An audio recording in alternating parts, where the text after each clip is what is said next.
Hi, everyone, and welcome to another episode of Forged Youth. I'm editor Kyle. Today's episode is another Forged Youth Q&A. These types of episodes will continue throughout the season, so if you have questions of your own you'd like to share, please send them in. We'd love to hear from you. And now, on to today's show. Today's first question is, how can I support my child's mental and emotional resilience without adding pressure or becoming overbearing?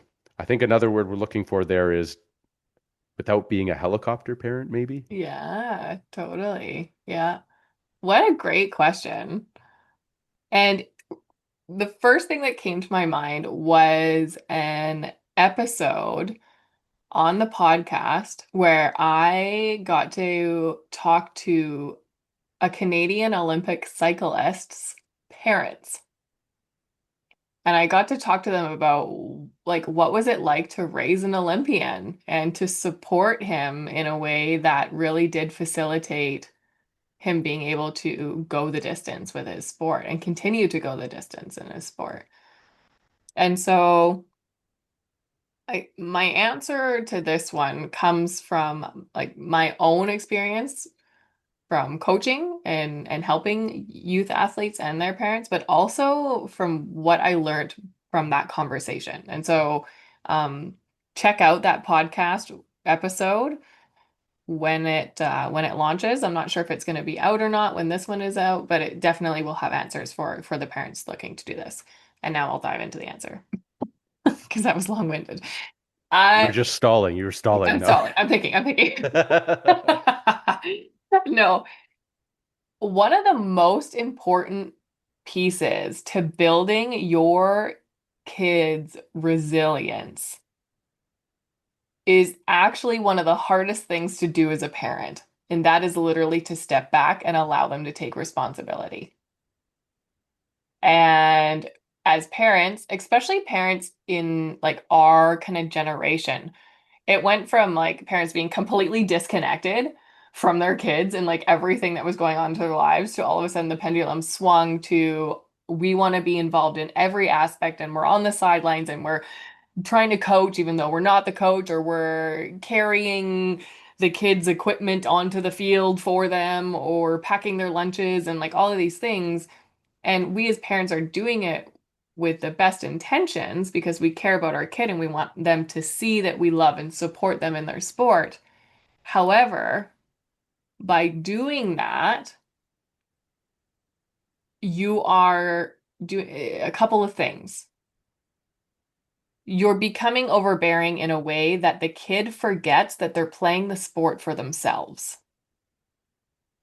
because you're doing everything to make the sport happen except for actually playing the sport. And so the kid all of a sudden takes on this perspective of, I need to do this to make my parents happy because they're doing so much for me. And so that's the first piece. Should I allow you space to speak to it before I carry on? No, you touch on all 3 points. I think you're going in the right direction. Okay, so that's the first piece is to actually allow your kid to take responsibility for their sport. And when we do that, like I said, you're becoming overbearing because they think that they're playing for you then because you're the one doing everything. Number two is that you're actually taking away their opportunity to become an independent and empowered young person because you are making all the choices and they are not being provided with an opportunity to learn from their mistakes.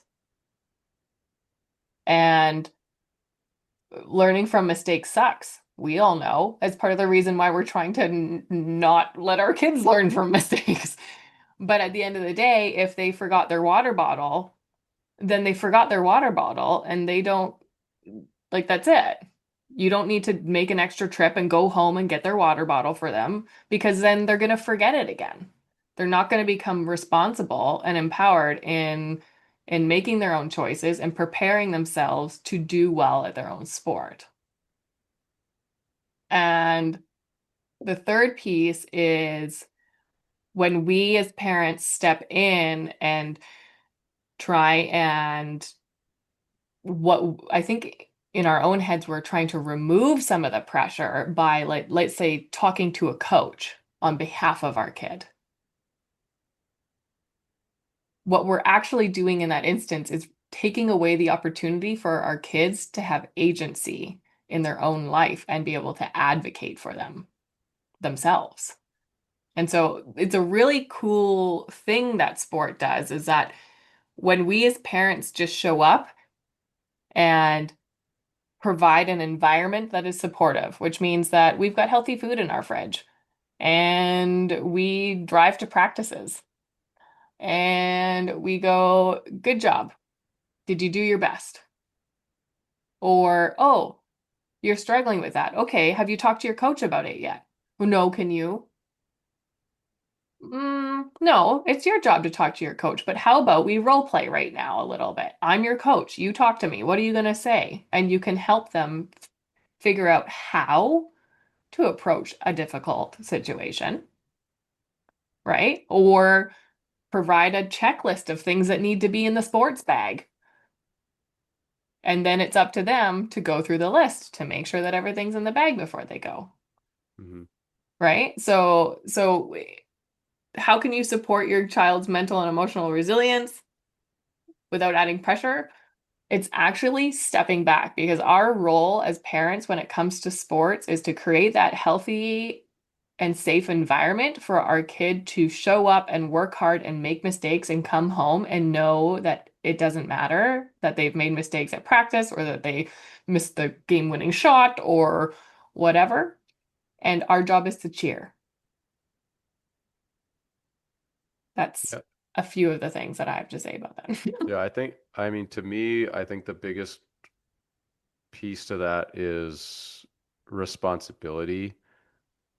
Um, I find I find responsibility is the part that is the toughest to learn, but it's Mhm. where they gain the most value.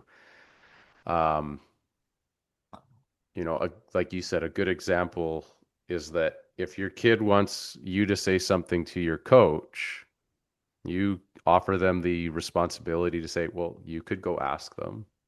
It's kind of like when your kid's 5 years old and they want ice cream and you're like, okay, go up to the counter and ask for ice cream.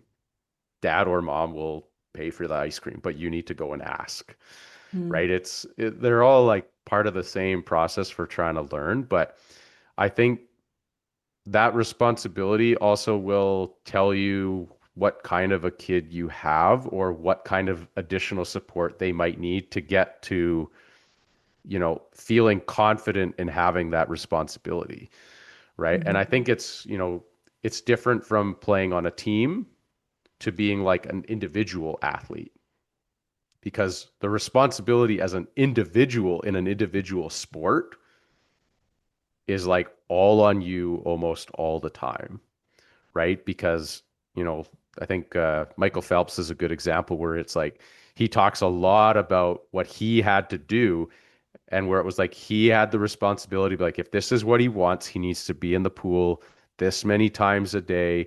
He needs to be eating this. Like all of that was like planned out. I'm sure he had support of his family and a whole team. He's an extreme example, but he could have simply just been like, I don't want to do this, or he didn't feel like he had a need to want to do that anymore. And that would just be like, losing kind of that drive to want to have the responsibility to follow through with it. Mhm. And, I think that's also when kids decide to stop playing sports, when they just feel like they don't have that drive anymore. Um, but I think as like you hit the nail on the head where it's like parents just need to be able to step back and know how to help in a guiding way, I think is the best way to kind of put it. Yeah. And for example, I work with youth athletes and they come through a 12-week program with me. And the first call is getting to know them, seeing if the program is going to be a fit, and if so, then we move forward. And in that call are the parents and the athlete. And in that call, we explain that should the athletes come and do the program with us, that the parents aren't aren't able to be involved. It is up to the kid to book the meetings with the coaches. It's up to the kid to do the homework. It's up to the kid to, like, all of these things, take ownership of this process of learning how to be mentally tough, to gaining that grit when it comes to your sport. And then the kids show up, they book the meetings, they like all those things, they have these sessions with us coaches. And then at halfway through the program, we have a call with the parents and the kid. And we go, okay, where was this athlete at when they first came to us? Well, they were struggling with anxiety, self-doubt, couldn't perform under pressure, like all of these things, and getting stuck in like a doom loop spiral. And and okay, so what have they learned so far in the program? And then the parents are like, oh, their attitude has changed, they're even happier at home, like all of these different things that the parents are seeing. And this is a really cool part because halfway through the program, when we're in this meeting, we go, okay, athletes, what are mom and dad doing that make you feel totally supported and that you absolutely love? And then the list comes, right? Oh, Mhm. they pack my lunches, they make sure that I get to practice, they pay for it, they all of these things. And it's like, okay, that's so good. Thank you, mom and dad, for being those parents and doing putting all this stuff on the line and together so that the kid can succeed at this sport. And then we ask, what are mom and dad doing or not doing that they could be doing better? And then the kid, for the first time, a lot of times, has like a bit of a safe environment. Not that homes aren't safe, but it's uncomfortable for a kid to come to a parent and be like, I don't like it when you do this in a For sure. calm situation. It might happen in a like, can you stop doing this, please? situation. But in a constructive way to have that conversation, it's nerve-wracking. It's nerve-wracking for adults to do that, let alone a kid go to their parent, right? Yep. And so this meeting is really cool because then the kid is going, okay, my coach is here. I know that my coach has my back. Mom, I know that you used to swim. And so I know, that you have all these techniques and things. And when I get out of the pool, you tell me, oh, this went good, this went bad, da da da da da. But that really just puts a lot of pressure on me. Or, whatever that is. When you yell in the stands or when Yep. whatever that is, all of a sudden there's like and all of us parents, we go, oh, like I haven't had a meeting yet with a parent who has been really upset about the feedback, even though it might be hard to hear. Yeah. And I mean, so, I would think the feedback would be incredibly valuable. The trouble I would see is like I think if the parent chose to have the tool to go to their child and ask, I think a child to their parent one to one would have a really hard time saying what they really thought because they'd either wouldn't want to hurt their parents' feelings, yeah, or it was like it's an opportunity to hurt their feelings and they would just say it the wrong way, right? Like I think yeah, it's a tough situation unless you have like that mediator or just somebody else to kind of help with the process. So, yeah. But it's interesting, actually, and I talked about this with Shawnee Harley, who's an Olympic basketball coach, and her episode is already out. Go take a listen. But we talked about this exact situation, and she said, you know what, parents do ask though. Like, mhm. do ask and give your kid the opportunity to have that conversation. And if they do it in a snippy way, then like try and be able to emotionally regulate Yep. and just hear the feedback and not the tude. Or if the kid doesn't want to, like if your athlete doesn't want to say anything because they are nervous and they don't want to hurt your feelings, you can say, you know what? If you don't want to tell me or you want to take time to think about it or like whatever, why don't you write it down? Write it down and like slip Yeah. it under my door at night or leave it on my pillow or whatever it is. Because at the end of the day, us parents, we're doing this for the first time. Mhm. And so feedback is nice, even though it's not nice sometimes. Do you know what I mean?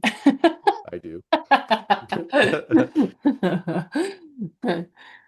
But yeah, some tips and tricks to be able to like actually help is stepping back, allowing your kid to take responsibility and take ownership.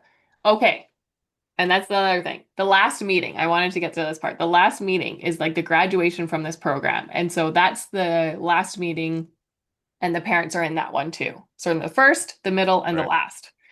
And in the last meeting, we asked the kids like, what what was something that really like stood out to you and like, and so they go, oh, I changed in this way and this way and this way, and and it's all these amazing impacts, like I can bring myself back to a neutral place, and I'm understanding goals and all these things. And then it's like, well, who did this? And they're like, me. And we're like, yeah, who did this? Me. Mhm. That's right. And then they're like, yeah. And they get so excited. And they literally say, it was really awesome that I did this on my own. It was super hard to learn all these techniques and to become mentally tough. And I did it on my own. And they feel so empowered. Yeah. Pretty cool. Yeah. I think one thing that I find interesting, and this is like a bit of a generational thing, but I remember playing sports and like if we were told something at practice by the coach, it was our responsibility to tell our parents. Hmm. It wasn't always the coach's responsibility to relay it to mom and dad or any relative or family member that was taking you to practices. So I feel like as an athlete growing up, I felt like there was a different level of like, I felt I had a good grasp of what was going on. Like, this is our tournament schedule. These are our practice schedules. It wasn't like, mom, dad, when are my practices? It was, hey, mom and dad, I have practice from 3 to 4:30. I won't be home till this time. Yeah. So, whereas like again, nowadays the parents know all the details. They have all the information about practices, schedule, right down to like, you know, probably what their kid is eating sometimes, which Mhm. again, I think there's value to that, Yeah. but it can take away from some of the responsibility that their kids get to have, Hmm. right? And you know, I think there's just a there in some ways if there's a progression of like, hey, I'm going to stop filling your water bottle for you, or hey, you take the responsibility now to grab your water bottle. I've done it for the last 2 years or whatever, and now I would like you to take that on, Hmm. right? And just kind of give the and like explain it that way, I think would also add that value of being like, okay, I'm getting your child is getting the opportunity to take that responsibility with them to whatever field or court they go to. Yeah. Yeah. I agree. Good question.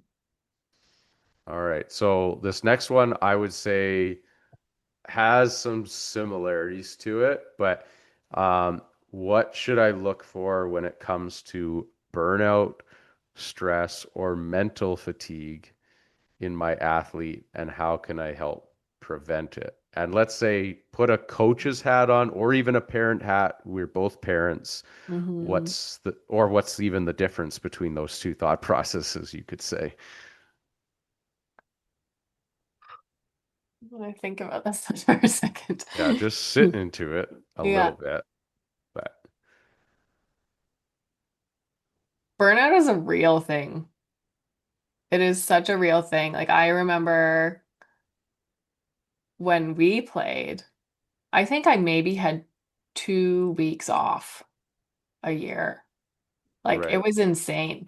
So what I want to ask, because this kind of tails into this, none of these are words that I would have ever associated with any of the sports that I remembered playing: burnout, stress, or mental fatigue. Do you ever remember those three things ever coming up during any time when you played any sport?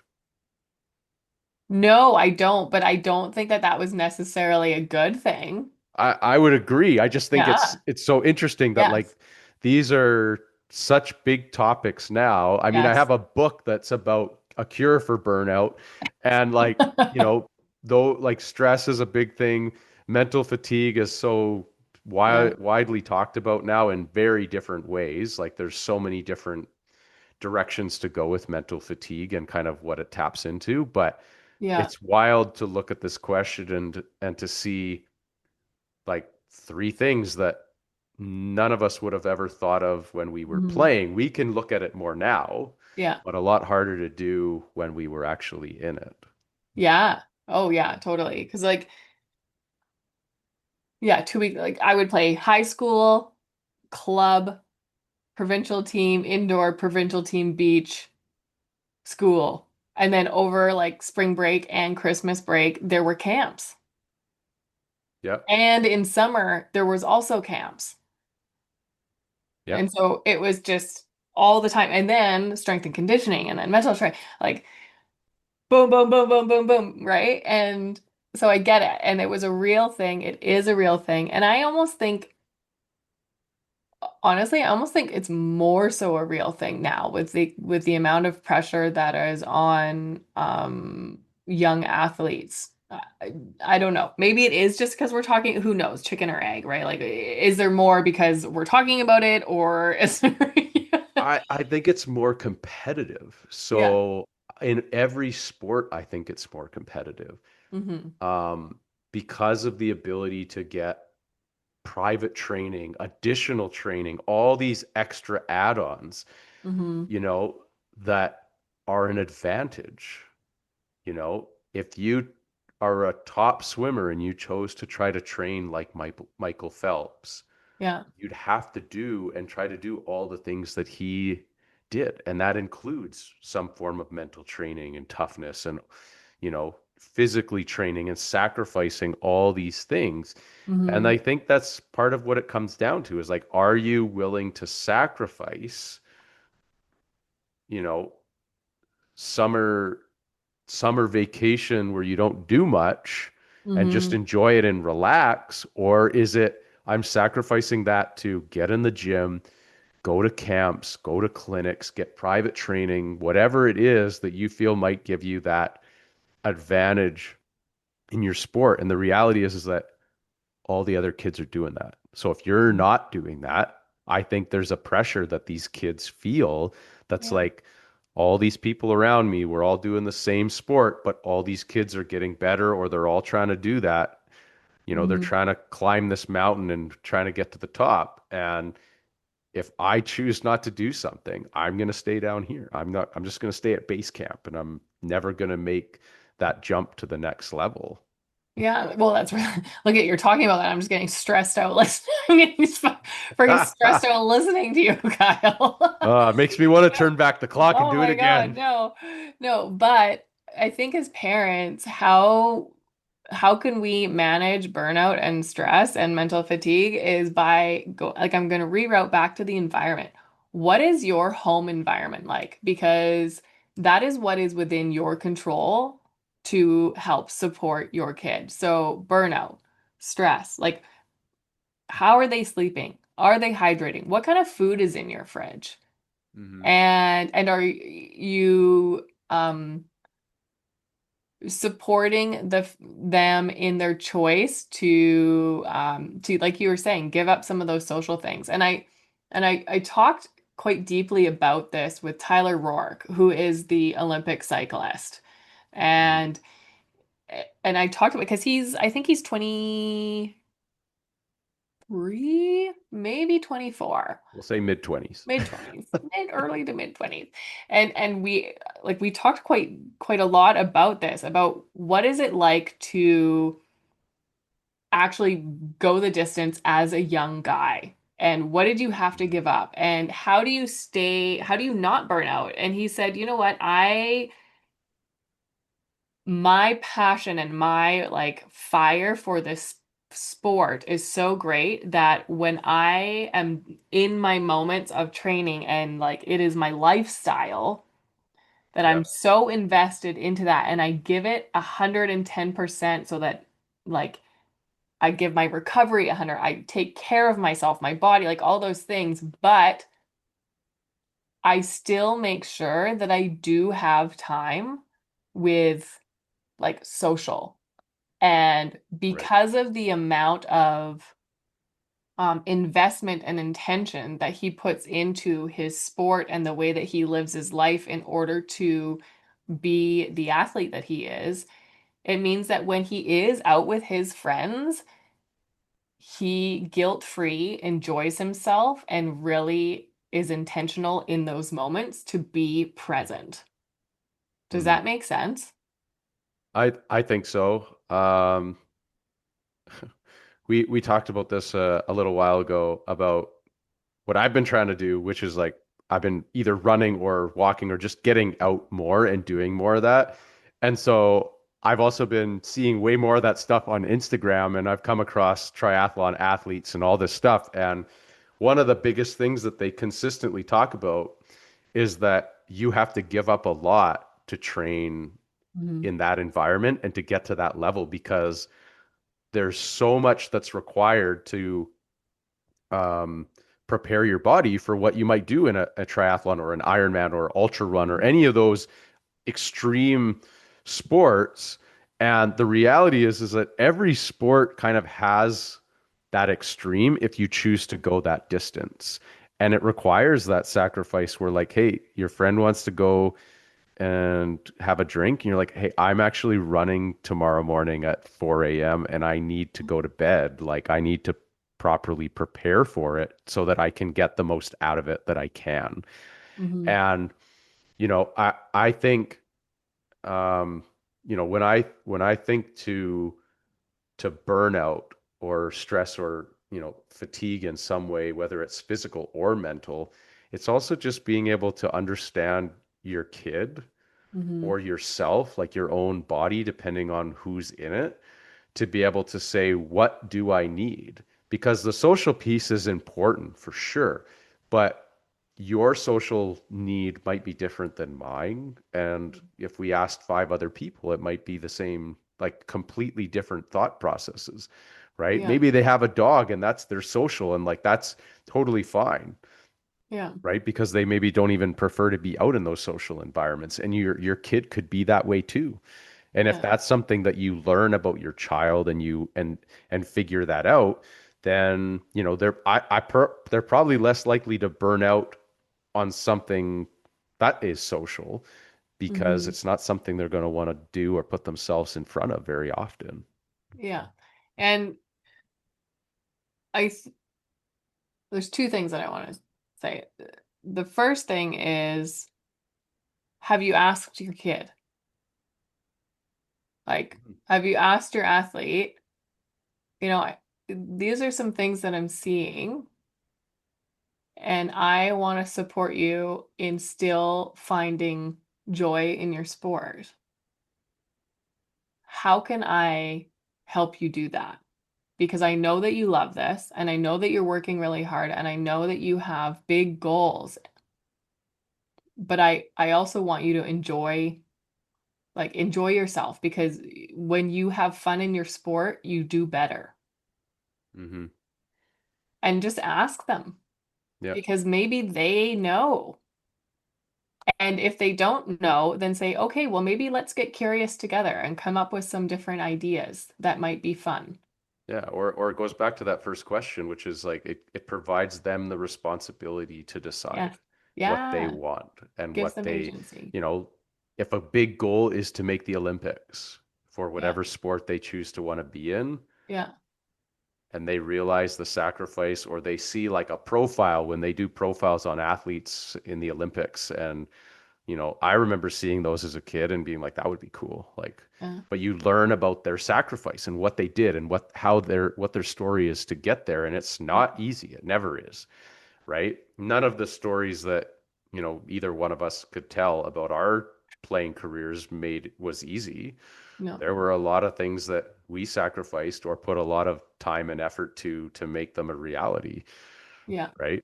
So, and I Yeah. think those are things I'd like to think eventually we'll be able to share with our own kids if that's something that they want to, strive for. Yeah. Yeah, totally. And I actually just recorded this episode with Jordan Owens, and he played for the New York Rangers, NHL, and then he went and played like 10 to 12 years professionally across Europe. Okay, hockey player, serious dude, Hmm. awesome, great guy. Uh, and and the biggest thing out of the entire podcast, the thing that he wanted youth athletes to hear was that now that he has like been there, done that, reached his goal, even went beyond, like all those things, that at the end of the day, he found the most joy and the most important part was the journey. And so all of us athletes with these big goals, we're trying to get to that goal as fast as we can, which is why we're doing all the extra things and why we're feeling burnt out and stressed out and exhausted and all of these things. But what Jordan was saying was that also slow down because celebrating with your team at a Red Robins afterwards brings just as much joy as winning a game in the NHL. And so celebrating those small moments and having gratitude for the small, like the joys that are happening right now and acknowledging those also helps with the stress and the burnout and the this. It's before we race on to the next thing or what to improve or it's okay, but this just happened. Yeah. And then that's how we keep the joy Yeah. rather than, okay, it happened, now what? Yeah. What's next instead of just enjoying the moment, Yeah. right? Yeah. And I thought that was a really powerful lesson that he shared. Yeah. I think that I think that speaks on a lot of different levels. And sometimes you might ask kids when their season is over what their favorite part of the year was, and sometimes it will be that team dinner, Mm-hmm. right? Totally. Could Yeah. be something completely separate from their game, from the actual performance they had, or any experience they had on the court during the year. And it could just be, hey, I made 5 really close friends. Yeah. And that's okay too. Like there's so many different things that you get out of sports, you Yeah. know. Again, even if you're in an individual sport, some athletes end up having an incredible relationship with their coach Mm-hmm. or the mentors or anybody that's part of their team that gets them there, Yeah. you know. I think tennis is a great example of that, where it's like you see the main athlete, you see them on the big stage, but they are usually quick to thank everybody that was part of their team to get them Yes. there, because it is a team effort, Yeah. right? Very Yeah. much so. Yeah. Yeah. Hmm. So let it sink in a little longer now. Before I hit you with the last one for today, Okay. um, I think this kind of encompasses all of this in some way, where how important is mindset and mental training compared to physical training, and how can I help my child develop that part of their game to make it better? It is just as important. Like, I am honestly a firm believer that mindset and mental training, like performance mindset and mental training, is just as important as physical skill. Because at the end of the day, if you have an athlete If you, let's say we have two players who are gonna try out for the NHL and their skill level it's 10 out of 10. The athlete who also has mental toughness and has a tool belt full of things that are helping with performance mindset is 100% going to make the team over the person who is just amazing at their sport. And like I think too, more importantly, speaking out of experience too, is that we're not often going to spend the rest of our lives doing that physical skill set when it comes to sport. Like, unless you're going to go and be a volleyball coach for the rest of your life, and that's the only, and then you're doing those repetitive motions. Yeah. Kyle, you're like, That's that's what I me. do. No. I know it is. I know. But there's very few people who need to know how to shoot a hockey puck into a net as a life skill. Hmm. And performance mindset and mental training is transferable across life. Like those skills literally saved my life. I wouldn't be here without them.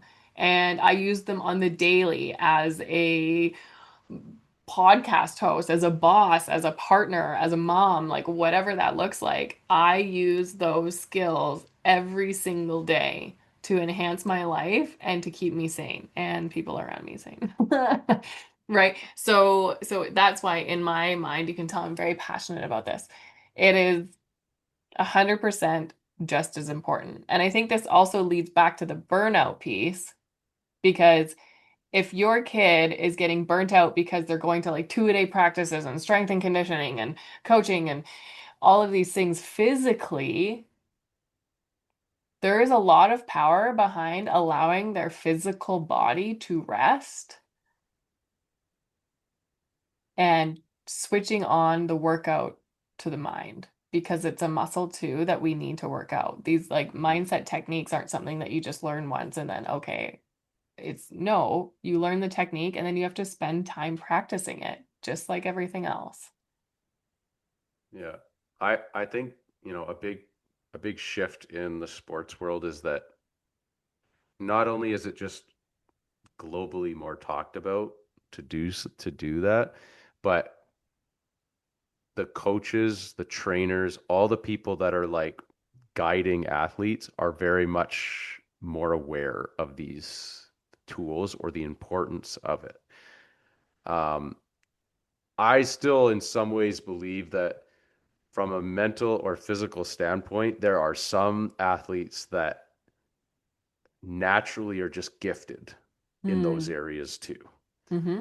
And I think it's just something that's important to recognize, like as a parent, like, okay, my kid's pretty physically gifted, but they could really use some help in the mental training. Or Mm-hmm. hey, they seem mentally tough, like nothing really seems to phase them on the court. Things go sour and they seem to be doing okay, but they're not physically strong. I think there's just, being able to learn and identify as a parent or a coach where those improvements need to happen. Both need to happen for sure. Yeah. But I think it's just also being able to identify what is the most important thing for this kid right now, Mm-hmm. or your own kid or yourself.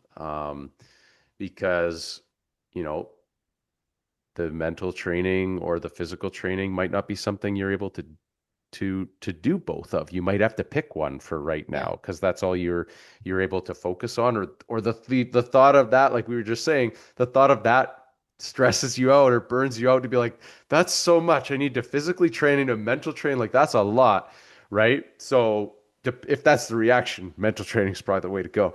But I think you get what I mean is like Yes. it's being able to identify, you know, to yourself or to your parents or to whoever's trying to support you, what you need, what is going to help you feel better, so to speak, Mm-hmm. right? Like Yeah. saying I want to go for a run and go for a walk, I feel like those things are physically benefiting me, but they're like indirectly mentally, benefiting me as well. Which Yeah. is what I'm seeing or feeling or hoping that I'm seeing in the long run. So, Yeah. No, totally. These were really great questions but they were all from the parents' perspective, which I love it. Parents keep them coming, but this podcast is also for youth, and we really do hope that youth, like you youth athletes, are listening to it. And so I do want to bring up one question that well, I always have hundreds of questions from youth athletes, but this one is just on the top of my head. I had an athlete reach out to me who works with me, and they were about to go and compete.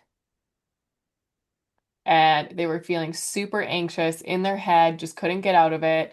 And so they literally like went into a corner, grabbed their phone and messaged me and was like, I'm freaking out, right in that moment. And I love it. I don't love it when you're feeling like that. I love it when you're feeling like that and you reach out. That mhm. is so good because the support is there when you're working with a coach, right? And so he reached out to me and was like, what do I do? I'm freaking out. And I had an amazing woman on the podcast who she's the Serbian championship like title boxer. Her name is Jelena. Look up that podcast as well. But she taught me on that podcast a way to that she calms her nerves before she's going into these massive fights. Mm. And so I want to share it right now on the podcast for all of you parents and youth like who are listening and need to be able to calm down your nerves, calm down your anxiety, and like just center and ground yourselves. So everybody put your hands together like you're giving yourself a high five. And then spread your fingers kind of apart. And now take a deep breath and fill up your belly first, and then your chest, and then breathe out. And now, one finger at a time, starting with your pinky, I want you to take your pinkies apart and then touch them back together again while keeping your palms together. And now do it to your ring finger.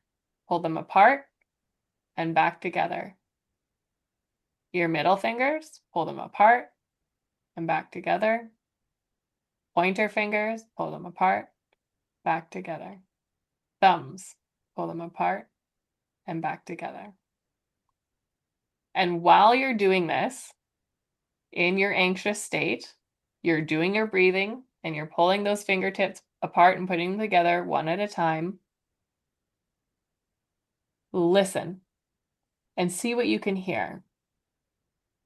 And Yelena said you listened for happy sounds.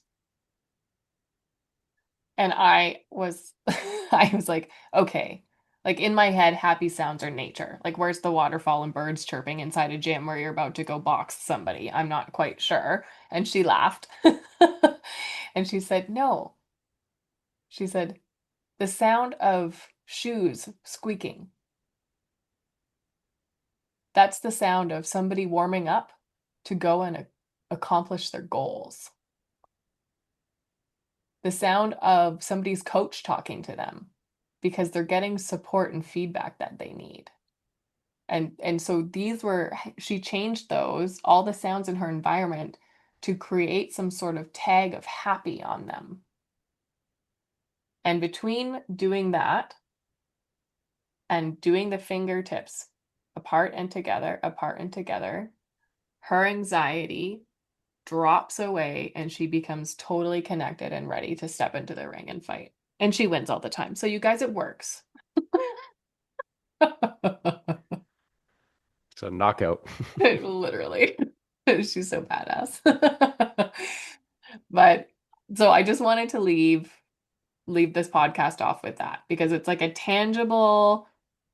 a tangible tool for your belt for when you're anxious. And it's something that you can do kind of quickly too. and like, tuck away to the corner or stand there, whatever, it doesn't matter. You can do it if you're a swimmer, you can do it on the block before they say take your marks. Like it doesn't matter, right? So just being able to have a tool like that to calm us down is really important. So today was fun. How was today for you, Kyle? Today was great. I've been waiting the whole time to ask, why are your fingers pink? Oh my God. You look like you've been doing finger painting with only the It kind of color like pink. matches my hair. I was gonna ask, is your hair color coming out? No, you know what it is? And I love that. I had beets for dinner. Oh, that And so does I make was sense. washing and peeling beets, and then I was like, oh my gosh, this is going to be in my podcast. So I'm glad that you called attention to it. Yes, they're Yeah, pink and it's beets. And they were yeah. delicious. I hope so. I hope your fingertips were worth it for that. They were. Oh man. Well, Kyle, thanks again for coming on and joining me in another Q&A session. I love having you on here. It's always a good time. Well, thanks for having me. I look forward to the next one. Yeah, and until next time, train your mind, build your grit, and forge your legacy. You've been listening to Forged Youth. New episodes drop every week, so if this hits home for you, throw us a follow and subscribe. Forged Youth, where resilience is trained.